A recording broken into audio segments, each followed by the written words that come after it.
Family, sit down because today brings a little bit of everything. We got Instagram drama, we got a free agent move that could change Jayden Daniels' whole season, and we got news that gives every burgundy and gold lifer chills. Let's go piece by piece, because there's a lot to unpack. First, Brandon Ayuk basically closed the door on himself with Washington, and in the process he confirmed something we'd been sensing for weeks. Jayden Daniels wants nothing to do with him. And honestly, instead of being a problem, that opens the door to the conversation that's actually keeping me up at night. Is Stefon Diggs coming home? Second, the organization announced they're retiring number 44 in honor of John Riggins. And once I give you the full context on why this took so long, you're going to understand why this is bigger than a simple tribute. And third, we close out with roster talk, Rasul Douglas, Laramie Tunsil turning into Josh Kennerly's personal trainer, and the question of who's actually carrying the rock in that backfield this year. All of that right now. Let's get into it. Okay man, let's talk about this the right way, because there's a lot of noise and not a lot of signal in this story. Let's start with the base situation. For weeks now, a part of the fan base has been fantasizing about adding Brandon Ayuk to the roster. It makes sense on paper. He's an elite level receiver when healthy. He played with Jayden Daniels at Arizona State, and the Niners clearly don't want him around anymore. But here's the real problem, and it's not a talent problem, it's a character problem. Ayuk has spent weeks posting bizarre videos on Instagram, insulting his own team, taking shots at Daniels, his former college teammate, and making it clear, in his own words, that no matter where he lands, he's going to keep that exact same attitude on social media. That's not a player rebuilding his image. That's a player burning every bridge he's got left. And here's the piece of information that actually changes the whole conversation. Jayden Daniels responded to all of this with a meme of Kevin Durant doing the thumbs down gesture, and then, without saying another word, he unfollowed him on Instagram. Listen carefully, because that's not a small detail. When your entire franchise is built around the emotional stability of a second-year quarterback who already proved he can take you to a conference championship, that quarterback's opinion on who walks into the locker room outweighs any pure talent debate. If Daniels is out on Ayuk, Washington should be out on Ayuk. No cap space breakdown or route tree analysis needed to close that door. The quarterback closed it himself, and this isn't an isolated incident either. The Niners already voided $26 million in guarantees on his $120 million deal, citing a failure to comply with his rehab plan after knee surgery. When your current team stops paying you over a medical compliance issue, that's valuable information for any front office evaluating whether to bring you into the locker room. Now, here's what I think most of the public conversation isn't connecting properly. The Ayuk drama isn't the story. The Ayuk drama is just the context pushing Washington toward the right decision, which is Stefon Diggs. And this, fam, is where you need to pay attention, because this isn't a training camp rumor anymore. This is a narrative that's been building in slow motion for months. Diggs is from Gaithersburg, Maryland. He played his college ball at the University of Maryland. This man grew up 40 minutes from Ashburn. When the Patriots cut him in March for cap reasons, the first thing he said publicly was that coming home was one of the first things that crossed his mind. On top of that, his brother, Trevon Diggs, is also on the market, and Trevon played his best years under Dan Quinn's scheme back when Quinn was the defensive coordinator in Dallas. So it's not far-fetched to picture both Diggs brothers ending up in the same building. Let's get tactical here, because this matters too. Diggs, playing for New England last season, led the Patriots with 85 catches for 1,013 yards, and that's coming off a reconstructed knee. That's not a system player riding a soft slate of defenses.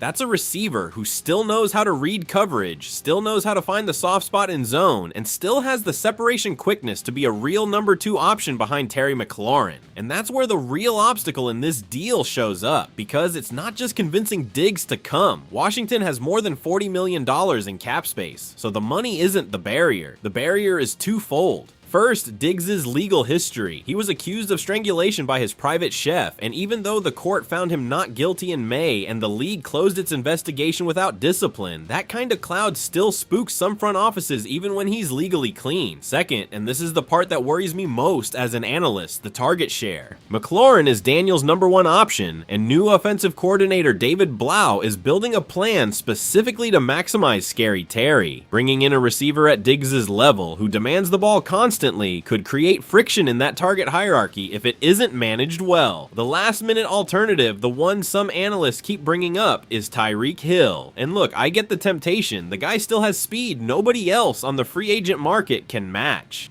But let's be honest about the medical reality. Hill suffered a multi-ligament knee injury, needed a second surgery, and his own agent, Drew Rosenhaus, already missed on an earlier prediction about his return timeline. Nobody in this organization can afford to bet the future of the receiver room on a 32-year-old with no clear return date. There's also Keenan Allen as a lower risk option, but let's be real, Allen is a complement, not a true impact number 2 like Diggs. And the quiet rival in all of this is the Rams, the Chiefs, the Falcons, and even the Raiders, all reportedly in the Diggs conversation too. The Rams have reported concerns about a degenerative knee condition, the Falcons have the Kevin Stefanski connection from Minnesota, and the Chiefs are always the Chiefs when it comes to adding proven talent. But, and I say this with the conviction of a fan who's been tracking this closely, none of those teams have the emotional and logistical hook that Washington has.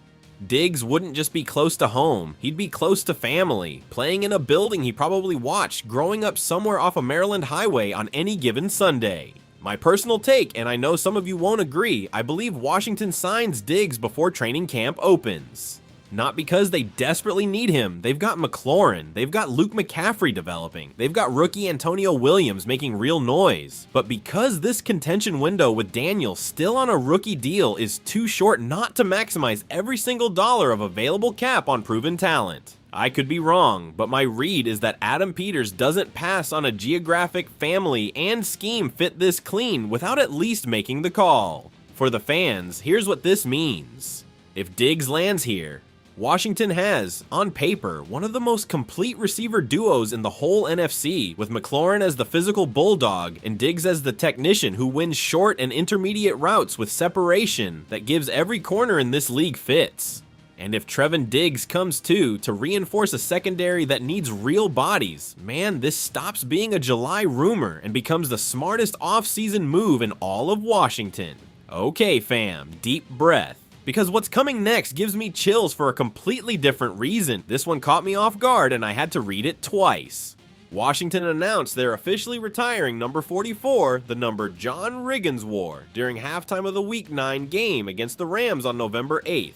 Riggins becomes the 7th player in franchise history to receive this honor, joining Sammy Baugh, Bobby Mitchell, Sean Taylor, Sonny Jurgensen, Darrell Green, and Art Monk. And look, I know for the casual fan this sounds like a protocol note, a nice video, some applause at the stadium, and that's it. But for anybody who knows the real history behind this number, this runs a lot deeper than that.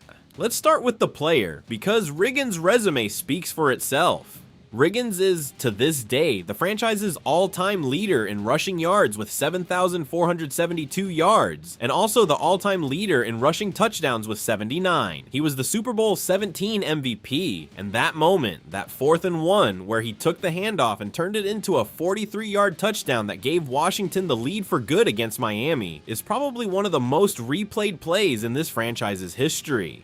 That Super Bowl from the 1982 season was the organization's first, and Riggins was the physical heartbeat of that offense, nicknamed the Diesel, an honorary member of the Hogs, that legendary offensive line that dominated on pure gap integrity and physical punishment. Now here's the layer I really want you to understand, because it's the one that gives this decision its emotional weight. Riggins was never comfortable with the change from Redskins to Commanders. He said publicly he felt completely disenfranchised, and that friction escalated to the point where Fanatics pulled his name and number jersey from sale after he objected to being connected to the new branding. So we're not talking about a legend who always had a perfect relationship with current management. We're talking about a guy who at one point basically turned his back on this new era. And yet when Josh Harris bought the team in 2023, Riggins slowly started coming back around.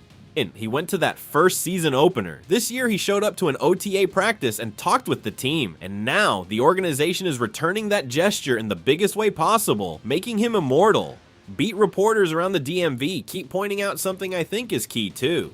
Of the 7 numbers retired in Washington's history, 3 happened under the Harris administration. Green and Monk got retired after the purchase, and now Riggins. That's not a coincidence. That's a deliberate reconciliation strategy with the old guard. Dan Snyder left a broken relationship with almost an entire generation of 80s and 90s alumni, and Harris understood something I think is fundamental for any franchise with real history. You can't build a new identity by ignoring the old one. You build it by reconnecting both. My personal opinion here is simple, and I don't have much internal debate on this one. This is great. This is exactly what this franchise needed. I could be wrong about plenty of things on this channel, but not this. Washington spent almost 2 decades with a toxic relationship between ownership and its own history, and seeing Riggins with 90+ years of legacy on the line, putting that jersey back on in spirit is the kind of gesture that heals real wounds, not public relations wounds.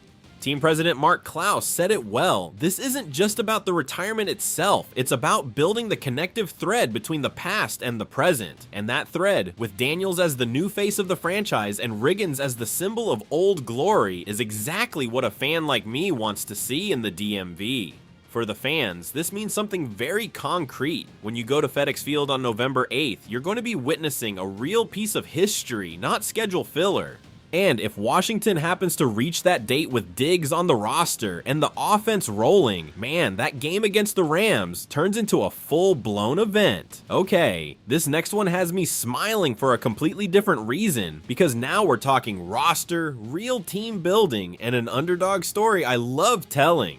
We're closing out today with 3 roster pieces that together tell me Adam Peters is still building with a clear head.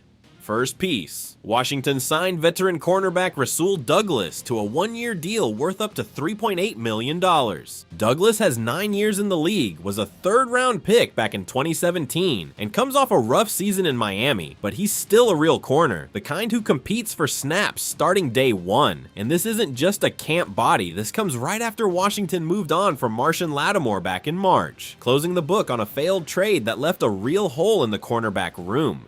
Douglas isn't here to fill space, he's here to compete for a starting job, and that pushes Trey Amos into a more manageable development role, while Akello Witherspoon, who had a rocky minicamp, now has to prove he earns his spot in camp. Second piece, and this one I love as a human story, Laramie Tunsil basically became Josh Connerly Jr.'s personal physical mentor.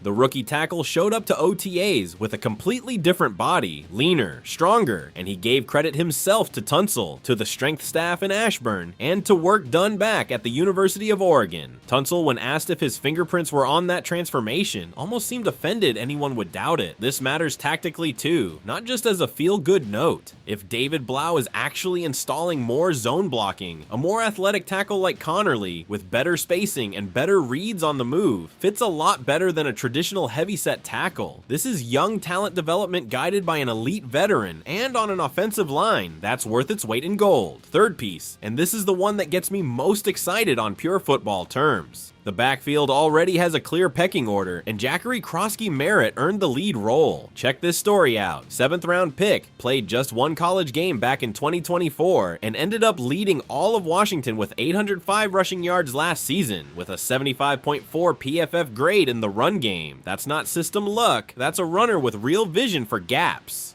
Now, with Chris Rodriguez Jr. heading to Jacksonville and Rashad White arriving as a passing down complement, the 2026 carry split should lean heavily toward Kroski-Merritt as the primary back, with White soaking up passing down work thanks to his prior chemistry with Daniels back at Arizona State. My take here, no hedging. This is the kind of quiet roster building that wins games in November, when injuries hit and you need real depth, not just pretty names on a roster sheet. Douglas gives Durante Jones another body for his high-pressure scheme, Tunsil keeps extending his legacy beyond the field, and Kroski-Merritt, man, is still the sweetest underdog story this roster has to tell.